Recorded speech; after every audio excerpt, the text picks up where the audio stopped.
গাইছ মানে ঘৰত থাকি থাকি মানে আমনি লাগিছিলে, সেইকাৰণে মানে মোৰ মানে ফ্ৰেণ্ড এজন গেৰেজতে কাম কৰে, চ' তাতে মানে আহিছিলোঁ।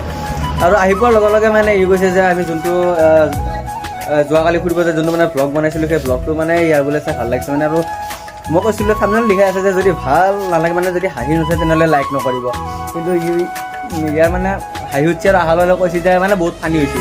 চ' ইয়াক সুধোঁ বাৰু মানে মোৰ যোনটো মানে ফ্ৰেণ্ড, মই তাক মানে ফানি কৰিবৰ কাৰণে নিছোঁ, কাৰণ মই জানো আমি কিন্তু একেলগ হ'লে বহুত ফানি। ত' এতিয়া ইয়াক সুধোঁ বাৰু ইয়াৰ মানে কোনটো পাৰ্ট বেছি ভাল লাগিছে। তই যে ভিডিঅ'টো চালি, ভিডিঅ'টোতো মানে কোনটো পাৰ্ট বেছি ভাল লাগিছে?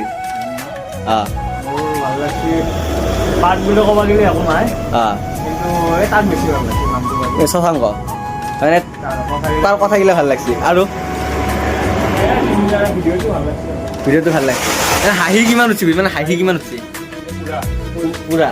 আৰু যদি আমাৰ যদি ছাবস্ক্ৰাইবাৰবিলাকে যদি ভালকৈ কমপ্লিট কৰিছে চবে হাঁহিব না, হাঁহাটো গেৰাণ্টি না?